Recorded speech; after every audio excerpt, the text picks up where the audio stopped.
Ao que está assentado sobre o trono e ao Cordeiro sejam tributadas ações de graças e honra e glória e poder por todos os séculos. Missão Evangélica Boas Novas. Programa Boas Novas. O que jamais passou pela mente de pessoa alguma em toda a história do gênero humano, salvação eterna, vida eterna de graça, sem participação humana nenhuma, é o que pregamos, porque é isso que significa o Evangelho da Graça do Senhor Jesus.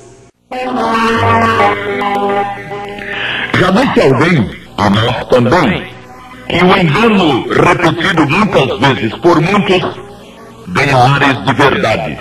Isso deveras acontece. O problema é que, ainda que aceito por muitos e defendido seja por quanto tempo for, o engano continuará sempre sendo engano. Desse lado da vida, e enquanto a vida durar, os enganos, pelo menos uma boa quantidade deles, podem ser desfeitos e as coisas podem ser consertadas. E quando o engano é na questão da eternidade, naquilo que está além da vida no corpo, pode haver conserto? Há quem pense que sim. A Bíblia afirma que não. O Senhor Deus Todo-Poderoso tomou todas as providências para que erros dessa natureza não fossem cometidos, exatamente porque eles não teriam conserto. Os que jamais chegaram a conhecer as Sagradas Escrituras não podem ser responsabilizados por aquilo que não conheceram. O problema fica e ficará então com os que, conhecendo o que foi dito e está escrito, desvirtuaram, adulteraram e abusaram do que está escrito para consolidar e confirmar suas crendices e doutrinas. E o problema sobra para todos os que, não tendo tido o cuidado de buscar a verdade, se satisfizeram e se satisfazem com o engano com cara de verdade. Analisaremos neste espaço, e com todo cuidado e respeito pela verdade, um engano de repercussão tremenda e de consequências desastrosas cometido pelo clero romano. Temos em mãos a revista Brasil Cristão, editada pela Renovação Carismática Católica, em seu número 36, de julho de 2000. A matéria de capa é: sobre esta pedra edificarei a minha igreja. Mateus 16, 18. É do conhecimento geral que a crença católica aqui é que Jesus teria edificado sua igreja sob Pedro, o apóstolo, e que teria sido Pedro o primeiro papa, e que tanto ele como os demais papas teriam recebido o poder de estabelecer doutrinas e dogmas.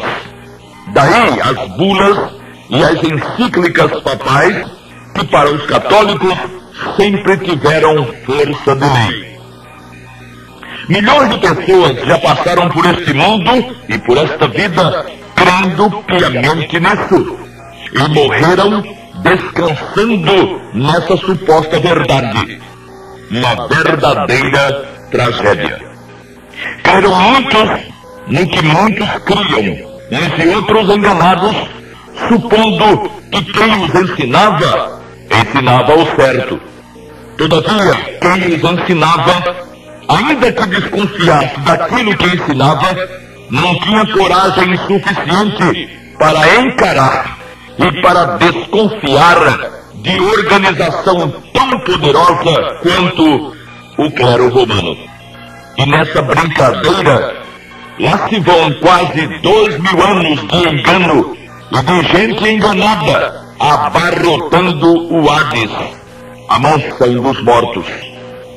Analisemos com sinceridade, com firmeza e com amor pela verdade o texto proposto, considerando todo o seu contexto imediato, que vai desde o versículo 13 até o versículo 19. Chegando Jesus às partes de Cesareia de Filipe, interrogou os seus discípulos dizendo: quem dizem os homens ser o Filho do Homem? E eles disseram: uns, João Batista, outros, Elias, e outros, Jeremias, ou um dos profetas. Disse-lhes ele: e vós, quem dizeis que eu sou? E Simão Pedro, respondendo, disse: tu és o Cristo, o Filho do Deus vivo.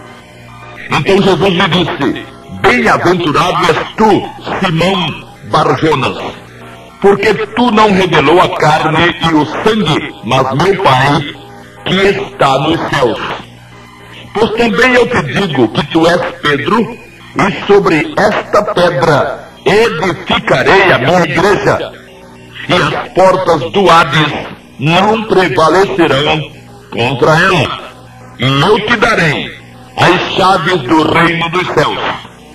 E tudo o que ligares na terra será ligado nos céus, e tudo o que desligares na terra será desligado nos céus. Mateus 16, de 13 a 19. Quem ama a verdade de forma geral, ama sobretudo a palavra da verdade, ou a palavra de Deus, a verdade suprema, e ama a Deus, que deu ao mundo sua palavra. Quem ama a verdade vai até as últimas consequências para proclamá-la. A história conta de grandes homens e de grandes mulheres de Deus que preferiram morrer martirizados a negar o que sabiam ser verdade, e sabiam-no pelo Santo Espírito. Qual a verdade absoluta no texto que lemos? O que realmente disse Jesus ao apóstolo Pedro? É mentira o que dele diz o clero romano, ou nós, por pura pirraça e para não dar o braço a torcer, não o aceitamos como chefe e como pedra fundamental da igreja do Senhor? Vamos aos fatos. A declaração do apóstolo Pedro, contundente e única, é que deu razão à afirmação do Senhor. E Pedro disse: tu és o Cristo, o Filho do Deus vivo.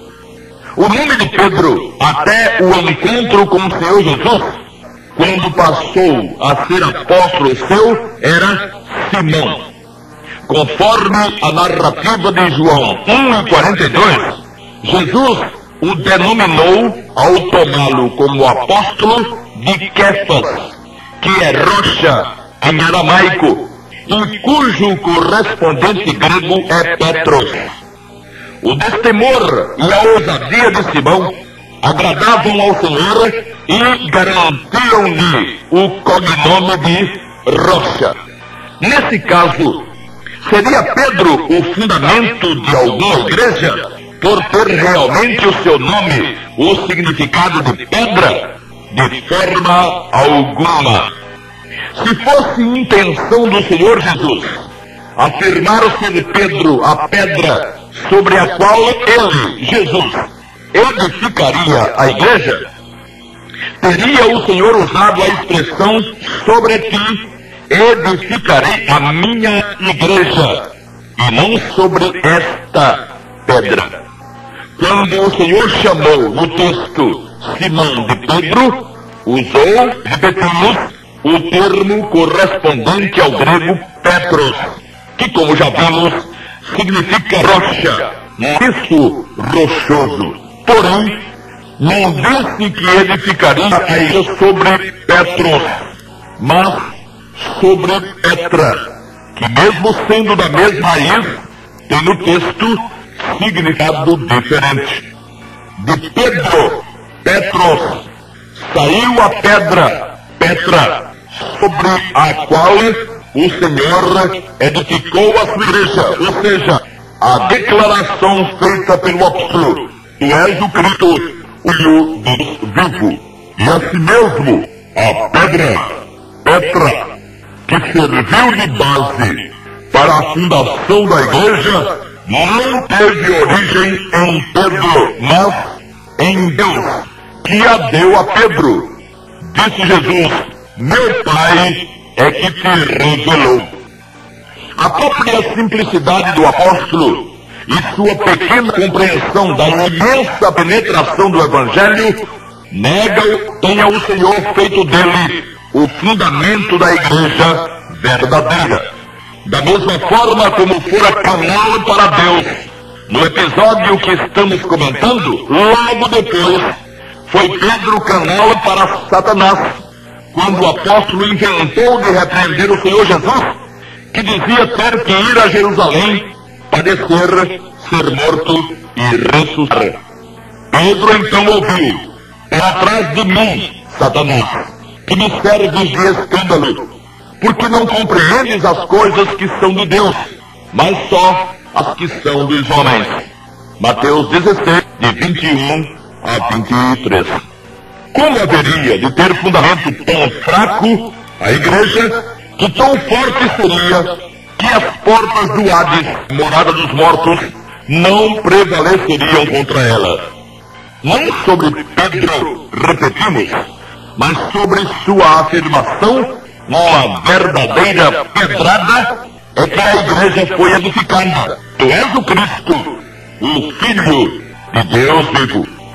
O apóstolo Paulo, vários anos depois da ressurreição do Senhor, foi obrigado a repreender a Pedro por não andar de acordo com o recomendado, conforme carta aos Gálatas 2, 11 e 12, e mesmo depois do revestimento com o Santo Espírito. Se a igreja dos remidos tivesse fundamento tão fraco, não teria atravessado no mesmo o primeiro século. Outra vez, o apóstolo Paulo, escrevendo aos Efésios, aponta na direção correta quanto ao verdadeiro fundamento da igreja. Disse ele: por ele, Jesus, ambos, judeus e gentios, temos acesso ao Pai em um mesmo Espírito. Assim que já não sois estrangeiros nem forasteiros, mas concidadãos dos santos e da família de Deus, edificados sobre o fundamento dos apóstolos e dos profetas, de que Jesus Cristo é a principal pedra da esquina. Efésios 2, 18 a 20. De fácil compreensão e de percepção rápida é que, sendo a igreja composta de remidos, e estando os remidos edificados sobre o fundamento dos apóstolos, ou seja, sobre o ensino apostólico e sobre os profetas como uma das manifestações espirituais até a plenitude do Novo Testamento, então nunca foi Pedro a pedra sobre a qual a igreja tomaria fundamento. É digno de nota, outro sim, que enquanto o apóstolo Pedro escreveu apenas 2 epístolas, ambas sem endereço fixo e determinado, Paulo escreveu 13 epístolas declaradamente suas, e escreveu a 7 igrejas: Roma, Corinto, Galácia, Éfeso, Filipos, Colossos e Tessalônica. 7, o número que aponta para uma coisa consumada. Sabe-se também que a exposição completa e perfeita do Evangelho da Graça foi dada ao apóstolo Paulo pelo Santo Espírito, e nem assim Paulo foi o fundamento da igreja de Jesus. Aquilo que o Santo Espírito revelou através dele e dos demais apóstolos é que constitui o verdadeiro fundamento da fé dos remidos, e aquilo que foi revelado em cima da expressão: tu és o Cristo, o Filho do Deus vivo.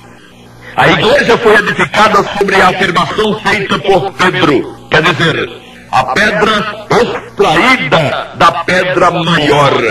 De Petros saiu Petra, de Pedro saiu a afirmação que tornou-se o fundamento da igreja. Por causa do erro do clero romano, já temos muita gente boa e temente a Deus já se foi, acreditando nos ensinos papais, completamente fora da estrutura bíblica. Foi-se então essa boa ou aquela boa gente em trevas.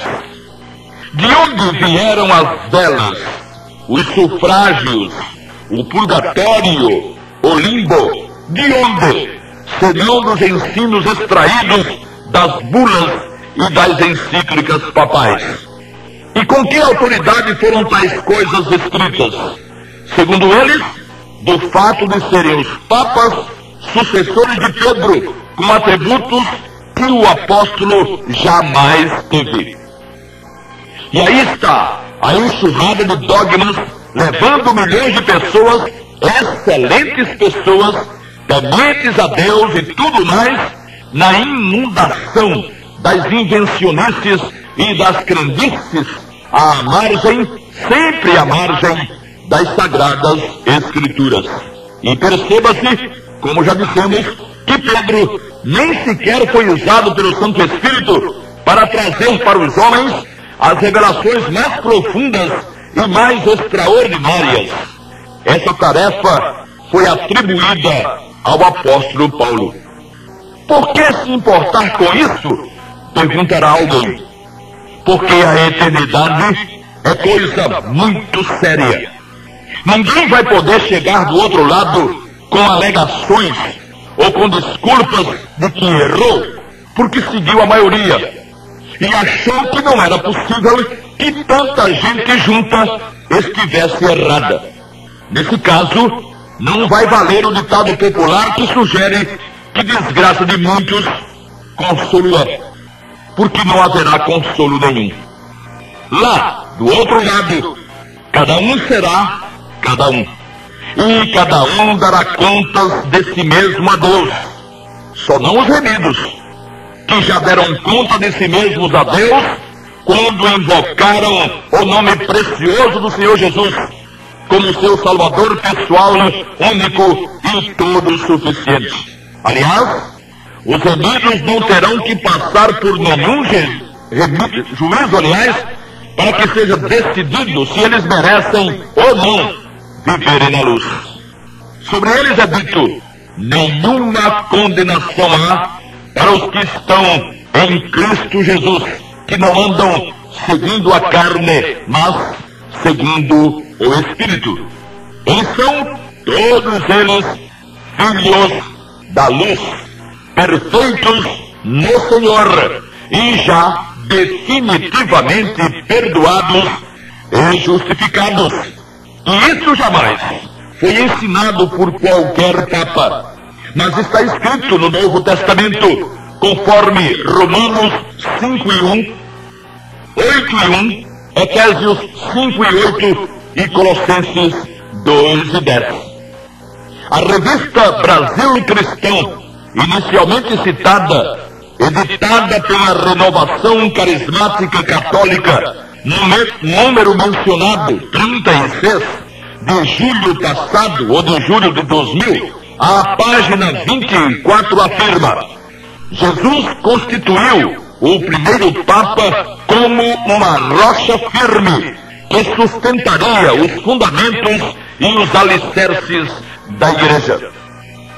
Se alguma igreja foi fundada sobre Pedro, não foi a igreja de Jesus, a igreja composta pelos remidos pelo sangue do Senhor. Esta igreja, a igreja que é realmente igreja do Senhor, que está espalhada entre os mais diferentes movimentos e denominações, esta foi fundada por Jesus sobre a afirmação do apóstolo.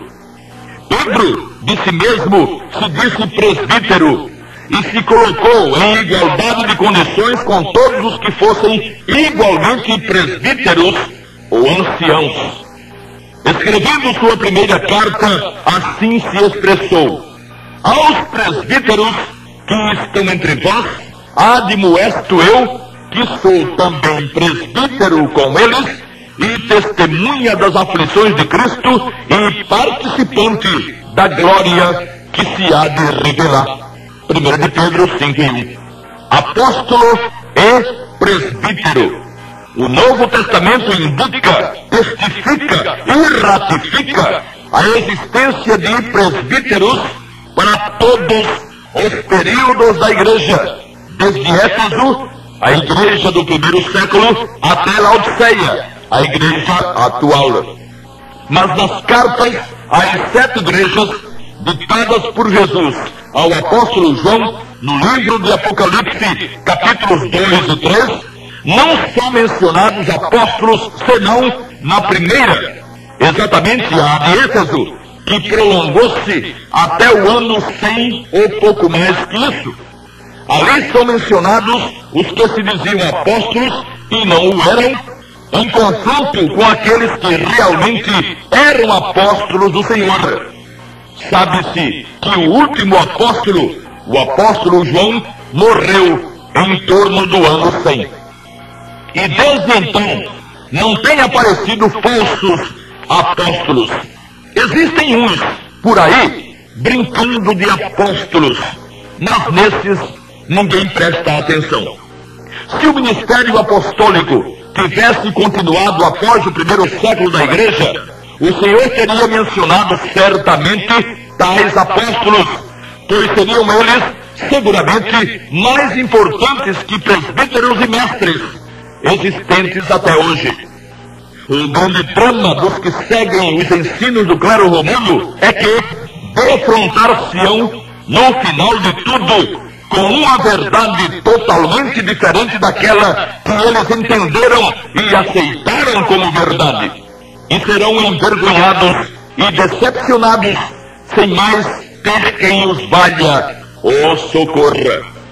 No livro Doutrina Católica Dialogada, publicado pelo Mensageiro do Coração de Jesus, página 172, lê-se que só Pedro o Senhor pôs como rocha e portador das chaves da igreja e constituiu pastor de toda a sua grei. A intrepidez e a coragem de Simão, o pescador, levaram-no a receber de Jesus o nome de Pedro, que, como já vimos, Kéfas em aramaico e Petros em grego. Mas a falta de confiança no sangue de Jesus e a necessidade, exatamente por causa da falta de confiança de ajudadores e de intercessores, fizeram o clero romano constituir a Pedro como fundamento seu, assim como Maria como medianeira sua. E qualquer conceito, qualquer dogma, qualquer doutrina que desvie a confiança de alguém do sangue de Jesus, e só do sangue de Jesus, é coisa tremendamente perigosa. Tudo pode ser consertado na eternidade de alguém e até pode ficar sem conserto se tal eternidade for na luz.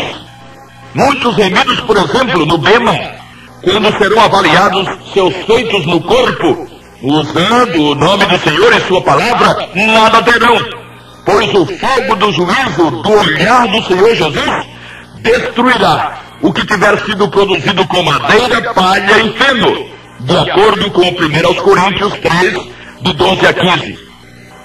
Todavia, eles mesmos, que eram remidos, tanto que estavam no bema, ou estarão no bema, o tribunal de Cristo, e não no grande trono branco, local do juízo final, continuarão remidos para sempre. Haverá prejuízo, sim. Ficarão para sempre sem galardões ou coroas que deveriam ter conquistado enquanto vestiam um corpo carnal, mas viverão na glória eternamente.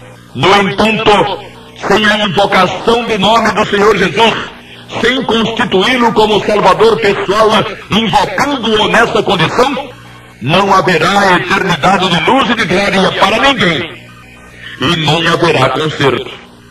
O problema é que um erro leva a outro que leva a outro, e isso não acaba nunca.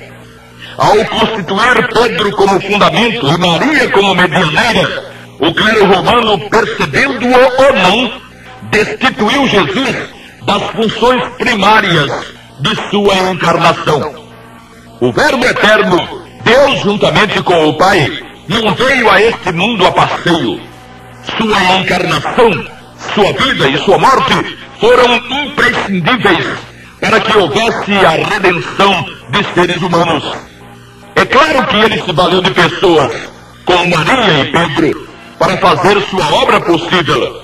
E se valeu de tantas outras pessoas, e ainda hoje, tantas pessoas usa para que a mensagem salvadora alcance o maior número possível de pecadores.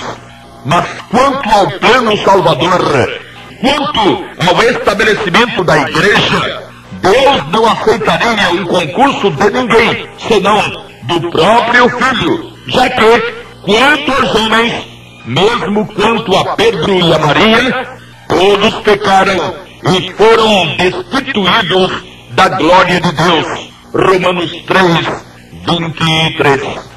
A própria Maria, no Magnificat, seu decantado canto, disse: a minha alma engrandece ao Senhor, e o meu espírito se alegra em Deus, meu Salvador.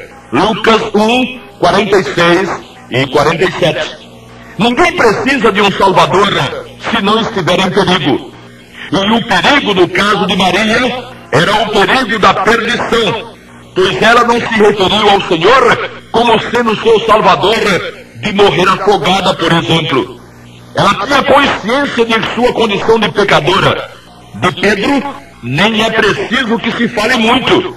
Basta mencionar o que está escrito em Atos 15 e 11, quando ele afirmou: cremos que fomos salvos pela graça do Senhor Jesus Cristo.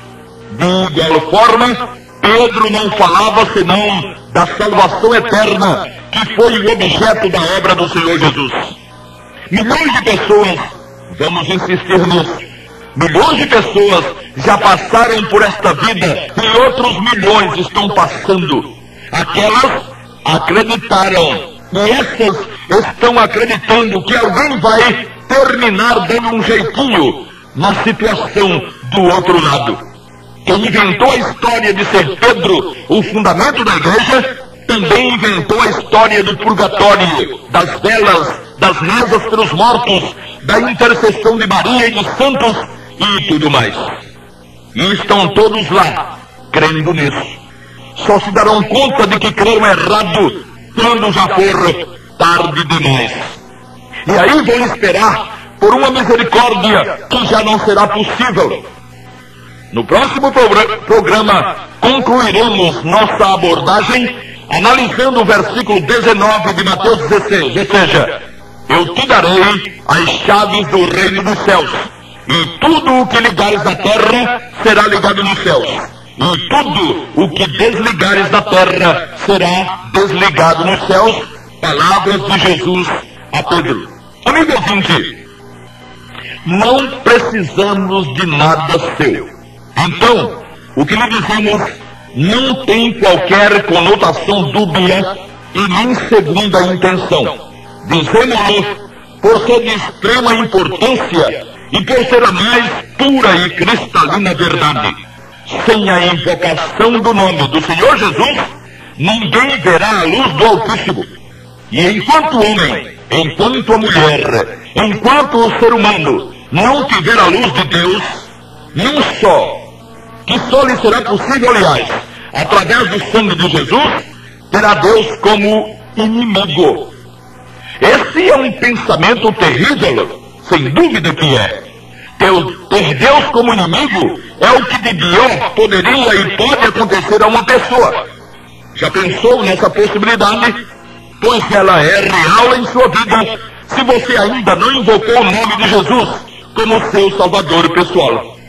Você pode achar que vive em paz com Deus e falar nele às 24 horas do dia, mas isso não significa nada e continuará não significando até que você acorde e apele para Jesus, abrindo mão daquilo que você pensa que é e que você pensa que pode. Bote uma coisa em sua cabeça: Deus não permitiria o sacrifício do próprio filho se outra forma ele tivesse encontrado para salvar os seres humanos da perdição eterna. Agora, Deus não encontrou outra forma. E você acha que sua religião encontrou? Ou que você mesmo descobriu? Vai querer enganar a quem? A Igreja de Jesus, ele a edificou sobre a afirmação vinda de Deus através de Pedro. A afirmação de ser Jesus, o Cristo, o Filho de Deus vivo. Meu amigo, assuma Jesus como seu Salvador pessoal, invocando-o nessa condição. Faça isso. Se não, continue pensando de forma contrária e espere para ver.